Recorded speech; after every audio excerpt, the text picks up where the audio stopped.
Hello, everybody, and welcome to another episode of Joe Knows the 2021 NFL Draft Class. And this is Joe Knows coming at you. We've got today lined up the Detroit Lions, which is one of the reviews I was looking forward to the most because you have a serious rebuild going on, I should say. And I loved your draft class. I think your team's going a new direction. I think it's one you needed to go in. I'm going to talk about it a little bit. Really looking forward to it. I do want to point out that this Detroit Lions review is dedicated to a few people. Two of them are good close friends. One is Howard, one is Mike. I'm not using last names, of course, for anonymity. And there's also Don's younger brother, Bill. Now, I grew up with someone in my class, in my grade, named Don for years. Very nice guy. Saw him a few years ago at one of our class reunions. He had a slightly younger brother named Bill, who was a Lions fan. It always stuck out in my mind because I grew up and I live here in northeastern New Jersey. And it was just mostly we're Giants fans, Jets fans. And you get smatterings of fans of other teams, such as like the Cowboys, the Steelers, the Raiders.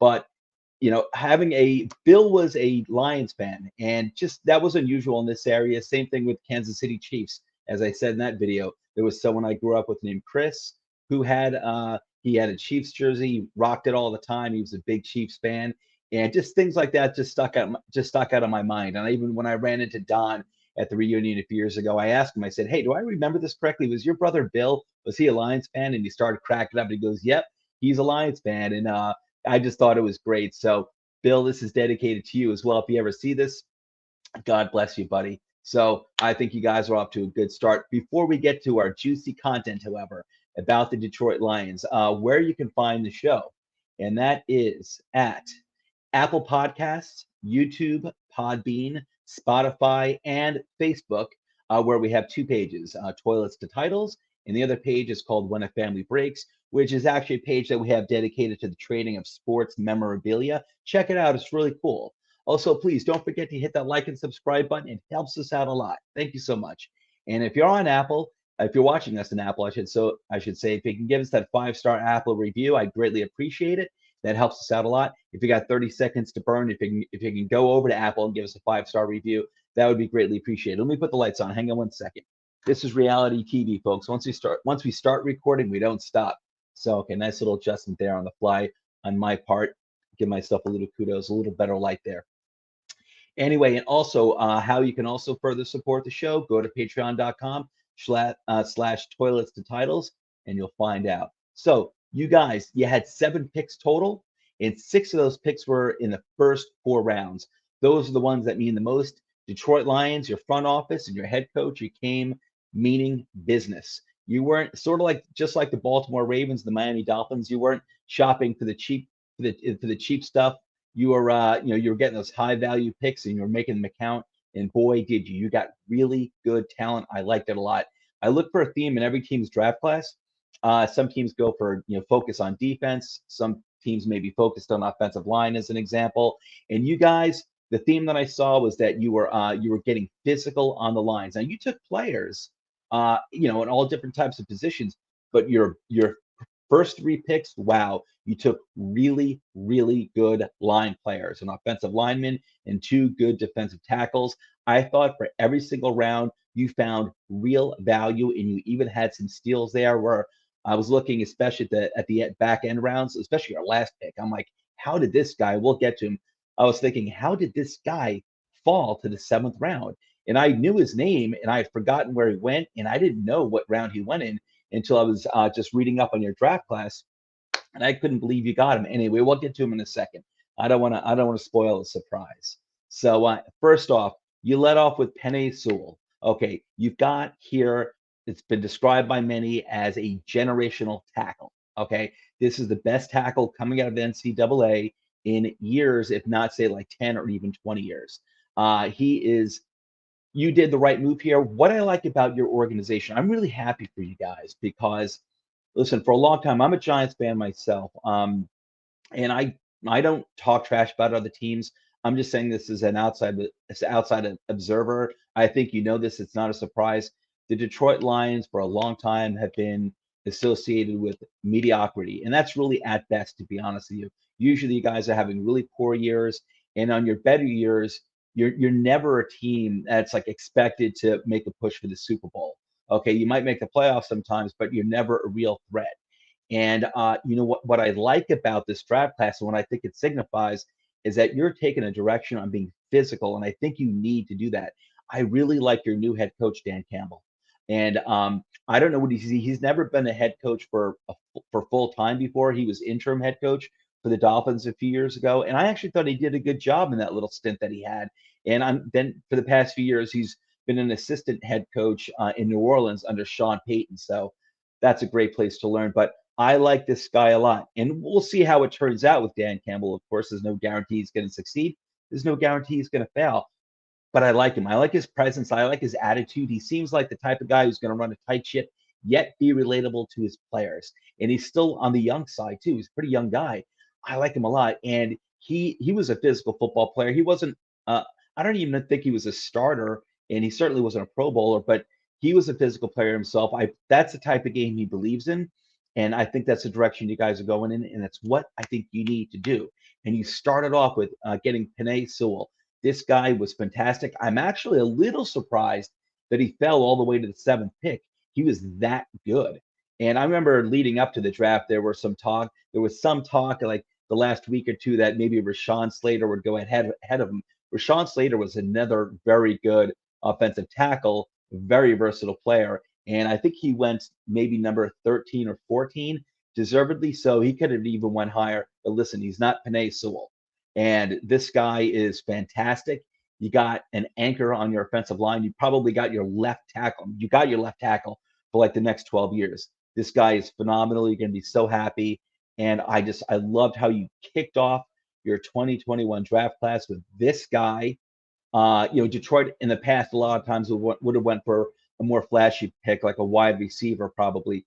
You did the right thing here. You got this. And in this draft class anyway, there were plenty of wide receivers. And every draft class now, there's always more and more wide receivers coming out, making an impact, making an immediate impact because it's such a pass-heavy game these days that it seems like it's getting easier and easier to find wide receivers. So you did the right thing. I love it. Well done, Detroit. Your second pick, the ninth pick overall in the second round, Levi. I practiced this too. I was never familiar with how to pronounce his name. Let me give it a shot. I practiced before I started recording this. It's On Wuzuriki. I'm not going to try it again. Let's just call him Levi. He's a good man. Defensive tackle out of Washington. Second round pick, 6'3", 290 pounds. He's not a big guy for defensive tackle, but he is athletic.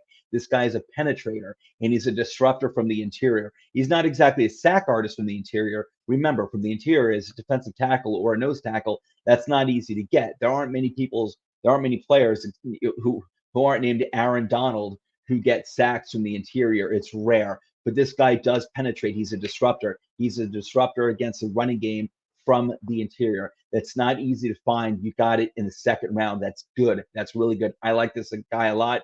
And you took him in the second round. This guy was worth a second round pick too. Now, I really don't try to focus too much on value. I give teams a lot of leeway on where they're taking players because they look at players and like, hey, this guy's going to fit our scheme. We might take him a little early, but if we don't take him now, there's a good chance we're not going to get him later. And you know what? I thought this guy, he was definitely had a second round grade on him. You took him high in the second round. I thought it was good. Obviously, you believe in this guy fitting in your scheme, and I think you're going to like him a lot, Lions fans. Physical. Your first two picks, physical, physical, physical. I love it. I really do. Keeping with that theme of physicality, Aleem McNeil, defensive tackle. You got him with the eighth pick in the third round. He's out of North Carolina. This is a defensive tackle that I had my own eyes on for my Giants if they wanted to go that route because they lost a key defensive tackle in free agency this year. I like this guy a lot. And you know what? You got him in the third round. This is a guy who could have went in the second round. Okay. You got a really good player here. He's 6'2", 317 pounds. That is good size. It's good, fair size for a defensive tackle. He can also play the nose as well, so he gives you some little versatility there. And this guy is another pocket pusher and another penetrator. He actually got some sacks, a healthy amount of sacks in college from the interior. So this guy, again, along with your second round pick, Levi, we'll just call him Levi. You got two penetrators from the inside. Physical, physical, physical. I love it, and that's what you needed to do. I love your first three picks, guys. You did really, really, really well. Okay, another name that's hard to pronounce here. Your second, third round pick. This is the 38th pick in the third round. Cornerback out of Syracuse, Ifiatu Melifonwu. There we go. I'm not going to try it again. But anyway, I knew about this guy a lot. I read about this guy a lot leading up to the draft. Again, my Giants, I was thinking maybe they'd want to get another cornerback in the third round, around that area, third or fourth round. And this guy, I had my eyes on him as well. This guy, as I say in the blue bar, keep your eye on this one. This guy's 6'2", 205 pounds. Okay. He is a cornerback. He's got the body of a safety, but he can play cornerback. He might transition to safety. Let's see what Detroit wants to do with him. He might transition to safety, but I actually think this is going to be a versatile chess piece. They're going to move all over the place. Or I think he will be a cornerback. And if safety goes down, that he can transition over to safety if need be. But he's got the body to play the safety, and he led Syracuse in big breakups the past 2 seasons. He plays press, so he's usually up in a receiver's grill, and I like cornerbacks like that because that gives your defensive line and your edge rushers more of a chance to sack the quarterback. Okay, it's when you're sticking with the secondaries, sticking with the receivers or the tight ends or the running backs coming out of the backfield, when they can stick with them, that gives their pass rushers a better chance, more time to get to the quarterback. So I like this a lot. I really like this pick. I thought you got such great value, and I apologize for the lighting here. It's just this is my home office here. It's in the living room, and I'm at the mercy of sunlight and the sun exposure that I get. So I'm sorry if the quality in terms of lighting is not good. But anyway, guys, awesome value, awesome value. I love this guy a lot.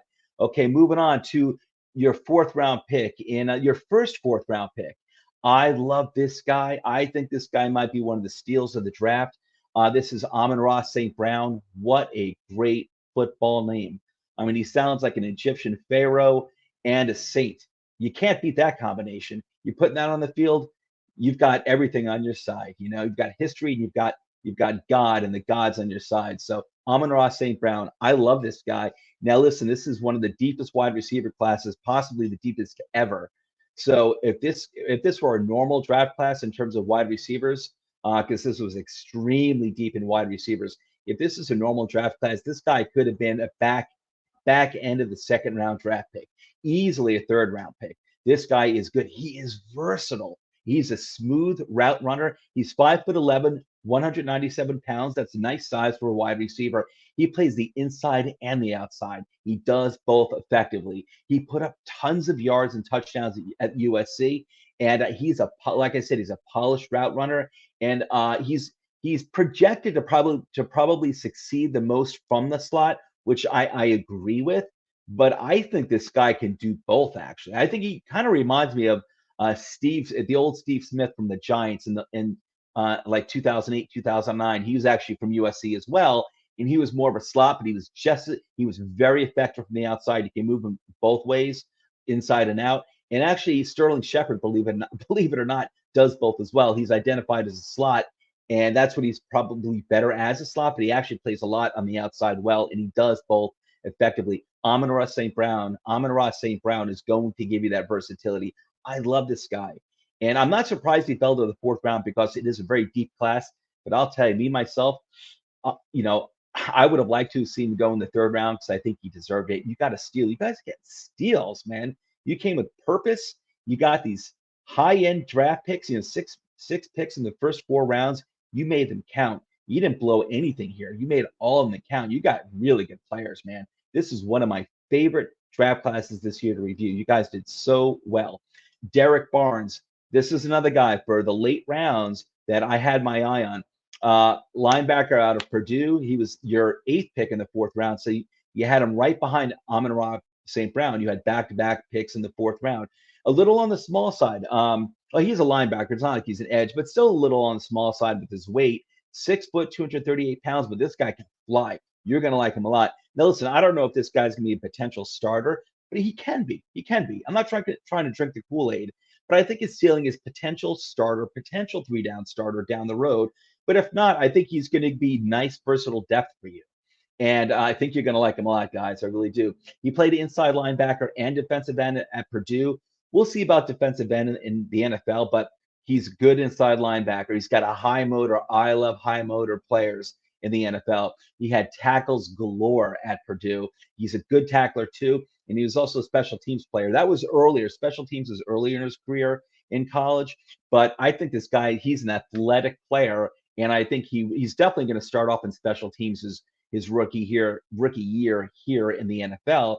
But I think this guy can. I think he might wind up being a special team stud too. I really do. I think you got to keep her here, guys. I think you got to keep her for a guy who's going to be at least a very important in depth piece, versatile depth piece, and on defense alone. And he's going to be, I think, a good core special teams player for you down the road. And like this pick because I think he's got a really high floor, and I think he's got a decent ceiling too. I love this guy. You took him in the fourth round. I think you did well here. And here's the guy that I couldn't believe fell all the way to the second round. There were a few running backs that fell to the seventh round for the Packers as well. I'm like, what the heck?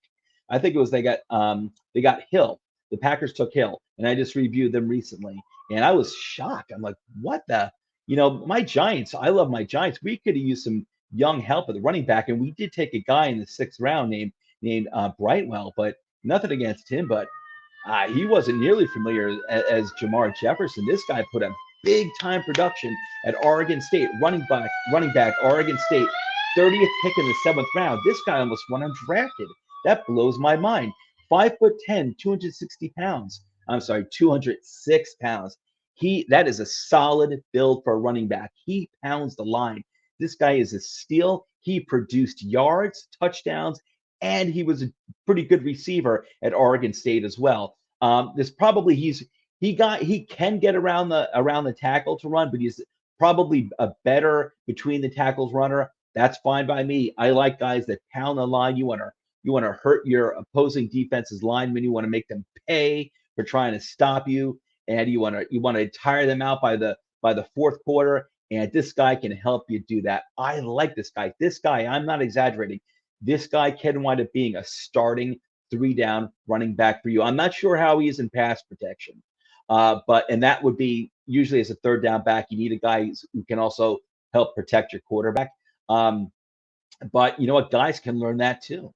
Giants have had throughout their career running backs that they've developed into being excellent pass blockers on third down. Tiki Barber was one. Ahmad Bradshaw was one. Brandon Jacobs was one. Not a surprise. He's a big dude. Ahmad Bradshaw wasn't a big dude. He was awesome at picking up the blitz, and that's what you need on third down. This guy, he could learn that. It's possible. It's not definite, but it's possible. If he can learn that, I'm telling you, there's a chance here in the seventh round, back into the seventh round, you got yourself a future starting running back. Now, I know you've got some depth. You got some good young, obviously you have Swift. You've got some good young running backs in your stable. Don't forget about Jamar Jefferson. Excuse me, my throat is getting dry. Woo, need to wet the whistle. Don't forget about this guy. This was such an awesome pickup. I love it. I'm not just trying to be a gung-ho, rah-rah guy. I mean, I love your draft class. I read up so much for like 3 to 4 months leading up to the draft class. I'm very familiar with a lot of the better names in this class, and that's all you got. Your entire draft class, all 7 picks were better names. You got great players, guys. Anyway, I'm just saying keep an eye on Jamar Jefferson. Don't forget about him. I think you're going to like him in the future. Anyway, that wraps it up for the Lions. Before you go, please don't forget to follow. Here's the Twitter handles for me and all my colleagues here at Toilets and Titles. We're up to like 12 names now. I actually got to add some Twitter handles down here. We've added a few other new team members recently, so I have to add to it. But anyway, great bunch of guys. We all bring, so many. We all bring something different to the team here at Toilets and Titles, and we have so much going on. We just launched our website yesterday, toiletsandtitles.com. Check it out. We have all of our great different types of videos, our great content. We have articles coming out. Well, we have articles out. Check it out. It's a lot of fun. It really is. I'm so proud of it. Guys, it's great to be associated with all this. Please check it out. I think you're really going to enjoy it. If you're a fan of the NFL and if you're a fan of fantasy football, check it out. You're really going to enjoy it. We make it fun for you guys. And also, please, quick reminder, please don't forget to hit that like button. If you could subscribe to our channel too, that's great. Really appreciate it. And, hit the bell. That means like the button, but more emphatically, hit the bell and give us that like. And it helps us out a lot. Everyone, 5-star Apple review as well if you can. Anyway, guys, I'm out of here. Sorry if I'm talking really quickly. I'm trying to do this during lunch, so I have to get back to work and I can't let it interfere with work. So I really enjoyed doing this review. Detroit Lions, I think you're in good hands. I hope you continue to build the way that you are because I want to see your team dominate. Your fan base deserves it. I don't want to see you beat my Giants, don't get me wrong, but you can beat the crap out of everyone else. I want to see you guys become a dominant team. The Cleveland Browns were not good for a long time, for decades. You know what? They're building something very special over there. And I really want to see Detroit do that too. I want to root for the Detroit Lions on Thursday night games, Sunday night games, Monday night games. I want to see you guys become like the beasts of the Midway, of the Midwest. I really want to see that. So I'm rooting for you guys. Let's do it right. I think you're off to a great start. Anyway, peace. I love you all. I'll see you tomorrow with another video. Take care, everyone.